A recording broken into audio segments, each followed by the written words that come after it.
Hello students, আজকে আমাদের আলোচনার বিষয় narration change. Narration change English গ্রামারে খুব ইম্পর্টেন্ট একটা টপিক। ন্যারেশন কথার অর্থ হলো উক্তি, অর্থাৎ ন্যারেশন চেঞ্জ মানে উক্তির পরিবর্তন। ন্যারেশনকে দুটো ভাগে ভাগ করা যায়, ডাইরেক্ট স্পিচ আর ইনডাইরেক্ট স্পিচ। যখন বক্তার বক্তব্যকে আমরা অবিকল একই রকমভাবে বলি তখন সেটা ডাইরেক্ট স্পিচ হয়, আর যখন বক্তার বক্তব্যকে আমরা আমাদের নিজের ভাষা দিয়ে বলি তখন সেটাকে বলে indirect speech. When we repeat someone's words exactly is called direct speech, and when we use our own words to repeat someone's words is called indirect speech. Narration change করতে গেলে আগে তোমাদের সেন্টেন্স চিনতে হবে, কারণ ন্যারেশন চেঞ্জ সেন্টেন্সের উপর নির্ভর করে। মানে ন্যারেশন চেঞ্জের রুলসগুলো প্রত্যেকটা সেন্টেন্স অনুযায়ী আলাদা হয়ে যায়। সেন্টেন্স হচ্ছে 5 রকমের: assertive sentence, interrogative sentence, imperative sentence, optative sentence এবং এক্সক্লামেটরি সেন্টেন্স। প্রথমে আমরা আসি অ্যাসার্টিভ সেন্টেন্সে। অ্যাসার্টিভ সেন্টেন্স চেনার সহজ উপায়, অ্যাসার্টিভ সেন্টেন্সের প্রথমেই সাবজেক্ট থাকে বা সাবজেক্ট হিসেবে নাউন অথবা প্রোনাউন থাকে। যেমন তুলি রাইটস এ লেটার, এখানে তুলিটা দেখো একটা নাউন, এটাই সাবজেক্টের কাজ করছে। এবার আমরা আসি ইন্টারোগেটিভ সেন্টেন্সে। ইন্টারোগেটিভ সেন্টেন্স কথার অর্থ প্রশ্নবোধক বাক্য। যখন কোনো সেন্টেন্স WH ওয়ার্ড দিয়ে শুরু হয় বা কোনো অক্সিলারি ওয়ার্ড দিয়ে শুরু হয় তখন সেই সেন্টেন্সকে আমরা বলবো ইন্টারোগেটিভ সেন্টেন্স, এবং এই ইন্টারোগেটিভ সেন্টেন্সের শেষে কোশ্চেন মার্ক থাকে। উদাহরণ হিসাবে দেখো, where are you going, are you eating, do you know him, এগুলো হচ্ছে ইন্টারোগেটিভ সেন্টেন্সের উদাহরণ। এবার আমরা আসি ইম্পারেটিভ সেন্টেন্সে। ইম্পারেটিভ সেন্টেন্স মানে আদেশ, অনুরোধ এবং উপদেশ সূচক বাক্য। ইম্পারেটিভ সেন্টেন্স চেনার উপায়, প্রথমে কোনো ভার্ব থাকবে, সেটা আদেশের ক্ষেত্রে। অনুরোধ করা বোঝালে বা রিকোয়েস্ট বোঝালে প্লিজ বা কাইন্ডলি থাকে, এবং কখনো কখনো ইম্পারেটিভ সেন্টেন্স লেট দিয়েও শুরু হয়। যেমন she it, do not hate poor, late us go home. এবার আমরা আসি অপটেটিভ সেন্টেন্সে। অপটেটিভ সেন্টেন্স মানে হচ্ছে প্রার্থনাসূচক বাক্য। অপটেটিভ সেন্টেন্স সবসময় মে দিয়ে শুরু হয়, যেমন may God bless you, may you live long ইত্যাদি। সবশেষে আসি এক্সক্লামেটরি সেন্টেন্সে। এক্সক্লামেটরি সেন্টেন্স মানে বিস্ময়সূচক বাক্য, অর্থাৎ যে সমস্ত সেন্টেন্সগুলো হুররে, অ্যালাস, হাউ বা হোয়াট দিয়ে শুরু হয় সেই সেন্টেন্সগুলোকে বিস্ময়সূচক বাক্য বলে। এবং এই এক্সক্লামেটরি সেন্টেন্সের শেষে এক্সক্লামেটরি মার্ক থাকে, যেমন what a peaceful weather, hurray we have won the match. এগুলো হচ্ছে এক্সক্লামেটরি সেন্টেন্সের উদাহরণ। ডাইরেক্ট স্পিচকে আবার দুটি ভাগে ভাগ করা যায়, রিপোর্টিং স্পিচ আর রিপোর্টেড স্পিচ। অর্থাৎ যে বলে সেটা হচ্ছে রিপোর্টিং স্পিচ, আর যেটা বলা হয় সেটা হচ্ছে রিপোর্টেড স্পিচ। একটা উদাহরণ দিয়ে দেখো, যে Suman said my father is a doctor. এই Suman said my father is a doctor, এটা হচ্ছে একটা ডাইরেক্ট স্পিচ, যার এই সুমন সেড এই অংশটা হচ্ছে রিপোর্টিং স্পিচ, আর my father is a doctor এই অংশটা হচ্ছে রিপোর্টেড স্পিচ। এখানে সুমন হচ্ছে সাবজেক্ট আর সেড হচ্ছে রিপোর্টিং ভার্ব, অর্থাৎ রিপোর্টিং স্পিচের ভার্ব। এবার আমরা আসি ন্যারেশন চেঞ্জের কিছু রুলসে। কিছু কমন রুল আছে যেগুলো 5টা সেন্টেন্সের পক্ষেই প্রযোজ্য। প্রথম রুলটা হলো, ন্যারেশন চেঞ্জের ডাইরেক্ট স্পিচের রিপোর্টিং ভার্ব যদি প্রেজেন্ট অথবা ফিউচার টেন্সে থাকে তাহলে আমরা যখন ইনডাইরেক্টে পরিণত করব তখন রিপোর্টেড স্পিচের টেন্সের কোনো রকম পরিবর্তন হবে না। যেমন Sujata says I have a new computer, এটা যখন আমরা ইনডাইরেক্টে পরিণত করব এটা হবে যে Sujata says that she has a new computer. এখানে দেখো যে হ্যাভ থেকে হ্যাজ হয়েছে, অর্থাৎ ভার্বের ফর্মে চেঞ্জ হয়েছে, টেন্সের কোনো চেঞ্জ হয়নি। যেহেতু সাবজেক্ট হিসেবে সুজাতা আছে তাই আইটা সিতে পরিণত হয়েছে, অর্থাৎ প্রোনাউনের পরিবর্তন হয়েছে। দ্বিতীয় রুল, রিপোর্টিং ভার্ব যদি পাস্ট টেন্সে থাকে তাহলে আমরা যখন ইনডাইরেক্ট করব তখন রিপোর্টেড স্পিচের টেন্সের পরিবর্তন হবে। সেক্ষেত্রে কীরকম টেন্সে চেঞ্জ হবে সেটা আমরা দেখে নিই। যদি প্রেজেন্ট ইনডেফিনাইট থাকে সেটা পাস্ট ইনডেফিনাইট হবে, যদি প্রেজেন্ট কন্টিনিউয়াস থাকে পাস্ট কন্টিনিউয়াস, প্রেজেন্ট পারফেক্ট থাকলে পাস্ট পারফেক্ট, পাস্ট ইনডেফিনাইট থাকলে পাস্ট পারফেক্ট, পাস্ট কন্টিনিউয়াস থাকলে past perfect continuous, past perfect থাকলে সেটা পাস্ট পারফেক্টেই থেকে যায়। শ্যাল এবং উইল থাকলে শুড এবং উড হয়, এবং ক্যান ও মে থাকলে কুড অথবা মাইট হয়। ডাইরেক্ট স্পিচের কিছু অ্যাডজেক্টিভ বা অ্যাডভার্ব সেগুলো ইনডাইরেক্ট স্পিচে বদলে যায়। যেমন দিস থাকলে দ্যাট হয়, দিস থাকলে দোজ হয়, দাস হয় শো, নাও থাকলে দেন হয়, এগো থাকলে বিফোর হয়, টুডে থাকলে দ্যাট ডে, ইয়েস্টারডে থাকলে the previous day or the day before, tomorrow থাকলে the next day or the day after, last night থাকলে the previous night, next week থাকলে দ্য ফলোয়িং উইক। এবার আমরা চলে আসি ন্যারেশন চেঞ্জের মেন নিয়মে। প্রথমে আমরা দেখে নিই অ্যাসার্টিভ সেন্টেন্সে ন্যারেশন চেঞ্জ কিভাবে হয়। একটা উদাহরণ দেখে নাও, যেমন I said to him you are wrong, এই সেন্টেন্সটার ওপর আমরা ন্যারেশন চেঞ্জ করব। প্রথম রুল দেখো অ্যাসার্টিভ সেন্টেন্সে, অ্যাসার্টিভ সেন্টেন্সে ডাইরেক্ট স্পিচে রিপোর্টিং ভার্ব হিসাবে যদি সে অথবা সেড থাকে তাহলে ইনডাইরেক্টে চেঞ্জ করার দরকার নেই, কিন্তু যদি সে টু বা সেড টু থাকে তাহলে টেল অথবা টোল্ড বসবে। এখানে যেহেতু সেড টু আছে তাই আমরা লিখব যে টোল্ড। এখানে দেখো তাহলে হবে আই টোল্ড হিম। অ্যাসার্টিভ সেন্টেন্সে ইনডাইরেক্ট স্পিচে রিপোর্টিং স্পিচ এবং রিপোর্টেড স্পিচের কনজাংশন হিসাবে আমরা দ্যাট ব্যবহার করব। তাহলে কি হবে I told him that. 3 number rule, reporting স্পিচের সাবজেক্টের অনুযায়ী রিপোর্টেড স্পিচের সাবজেক্টের পরিবর্তন হবে যদি সেটা প্রোনাউনে থাকে তবে। এখানে দেখো যে আছে ইউ, তাহলে ইউটা হবে হি।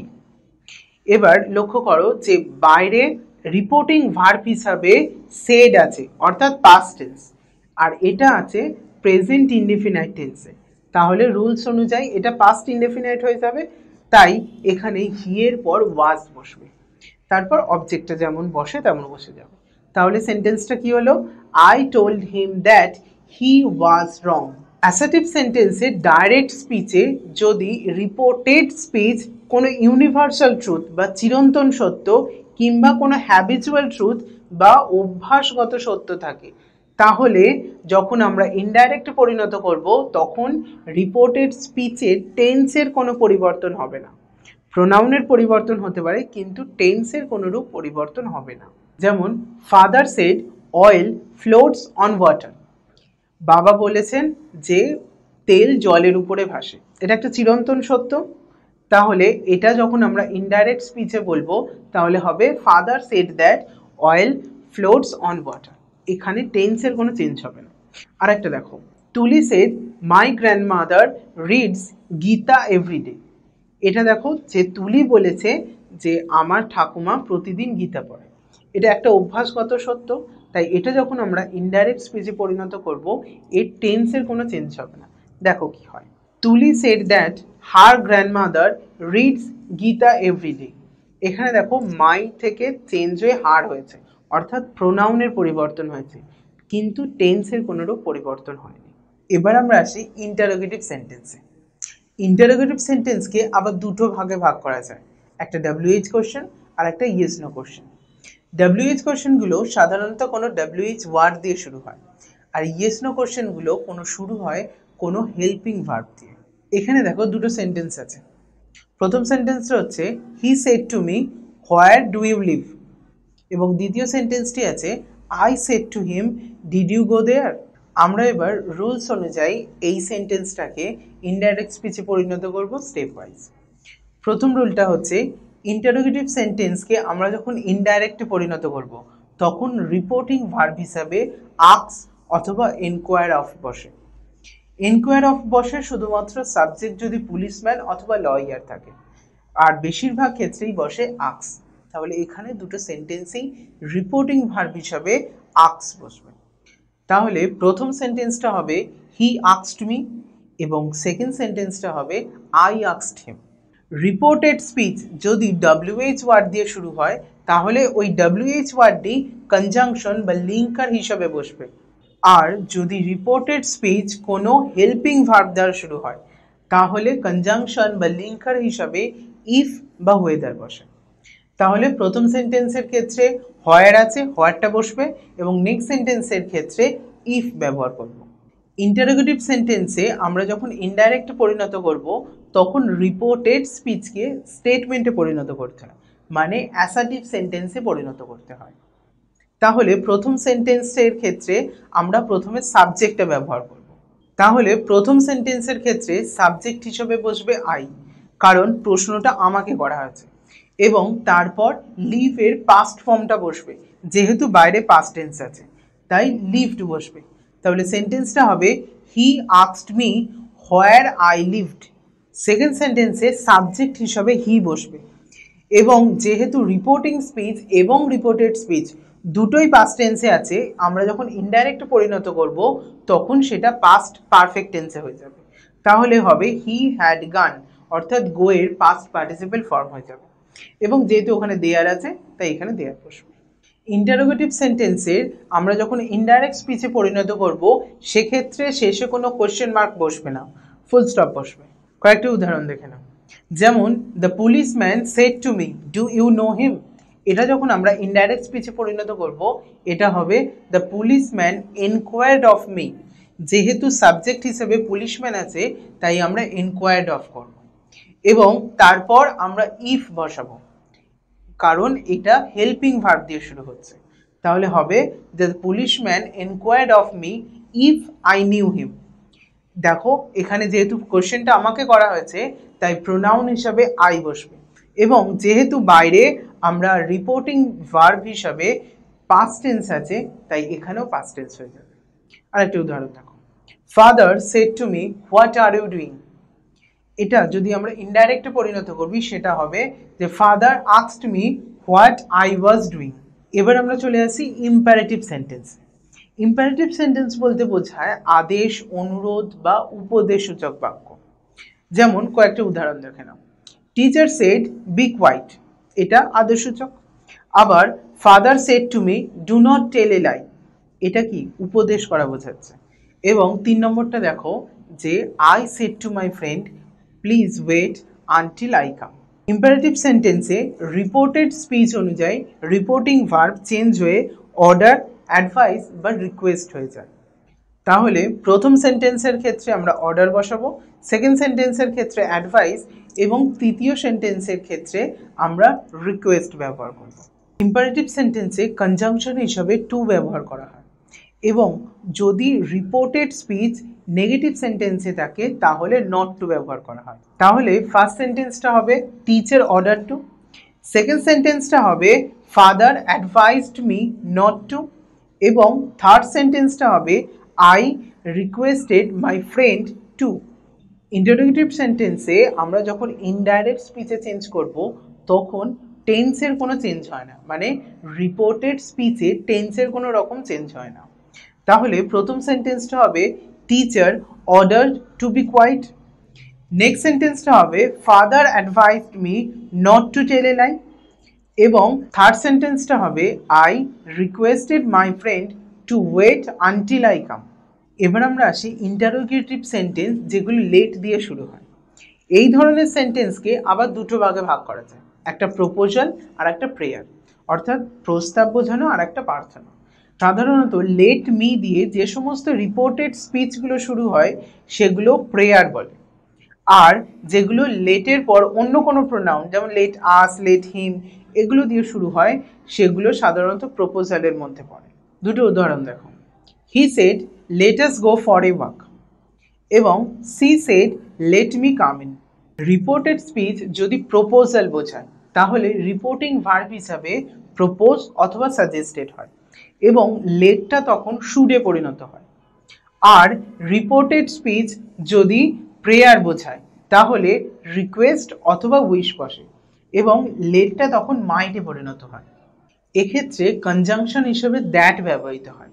তাহলে প্রথম সেন্টেন্সটা হবে হি সাজেস্টেড দ্যাট, এবং সেকেন্ড সেন্টেন্সটা হবে সি রিকোয়েস্টেড দ্যাট। ইনডাইরেক্ট স্পিচে চেঞ্জ করার সময় আমাদের রিপোর্টেড স্পিচের সাবজেক্টের পর শুড অথবা মাইট বসে। তাহলে প্রথম সেন্টেন্সটা হবে দে শুড এবং সেকেন্ড সেন্টেন্সটা হবে শি মাইট এবং এরপর মেন ভার্বের পাস্ট ফর্ম না বসে শুধুমাত্র প্রেজেন্ট ফর্ম বসবে। তাহলে ফার্স্ট সেন্টেন্সটা হবে he should go for a walk এবং সেকেন্ড সেন্টেন্সটা হবে she requested that she might come in. কয়েকটা উদাহরণ দেখো, যেমন God said let there be light. এটা যখন আমরা ইনডাইরেক্ট স্পিচে করব তখন হবে যে God suggested that there should be light. এবং আরেকটা দেখো, Bimal said let me do it. তাহলে এটা যখন আমরা ইনডাইরেক্ট স্পিচে পরিণত করব এটা হবে Bimal wished that he might do that. এবার আমরা আসি অপটেটিভ সেন্টেন্সে। অপটেটিভ সেন্টেন্স কথার অর্থ হলো প্রার্থনামূলক বাক্য। যেমন একটা উদাহরণ দেখো, mother said to me may God bless you. Optative সেন্টেন্সে আমরা যখন ইনডাইরেক্টে পরিণত করব তখন রিপোর্টিং ভার্ব হিসাবে প্রে অথবা উইশ বসবে। এখানে প্রে বসবে। এখানে দেখো সেন্টেন্সটা হবে মাদার প্রেড মি, আর কনজাংশন হিসাবে দ্যাট বসে, তাহলে হবে mother prayed me that. Optative সেন্টেন্সে আমরা যখন ইনডাইরেক্টে পরিণত করব মেটা তখন মাইট হয়ে সাবজেক্টের পর বসবে। তাহলে সেন্টেন্সটা হবে mother prayed me that god might bless me. আরও একটা উদাহরণ দেখো, he said may your children live in plenty. এটা যখন আমরা ইনডাইরেক্টে পরিণত করব এটা হবে he prayed that your children might live in plenty. এবার আমরা আসি এক্সক্লামেটরি সেন্টেন্সে। এক্সক্লামেটরি কথার অর্থ হলো বিস্ময়সূচক বাক্য। একটা উদাহরণ দেখো, she said alas I am under. এবার রুলস অনুযায়ী আমরা ন্যারেশন চেঞ্জের স্টেপ ওয়াইজগুলো করব। এক্সক্লামেটরি সেন্টেন্সে আমরা যখন ইনডাইরেক্টে পরিণত করব তখন রিপোর্টেড স্পিচ অনুযায়ী রিপোর্টিং ভার্ব হিসাবে exclaim with joy, exclaim with sorrow, exclaim with grief বা এক্সক্লেম উইথ ওয়ান্ডার এই জাতীয় ওয়ার্ডগুলি ব্যবহার করা হবে। যেহেতু এই সেন্টেন্সে অ্যালাস বা দুঃখ প্রকাশ করছে তাই এখানে সি এক্সক্লেমড উইথ সরো হবে। এক্সক্লামেটরি সেন্টেন্সে আমরা যখন ইনডাইরেক্টে পরিণত করব তখন কনজাংশন হিসেবে দ্যাট বসে এবং interjection like hurray, alas, oh, how, what ইত্যাদি বসে না।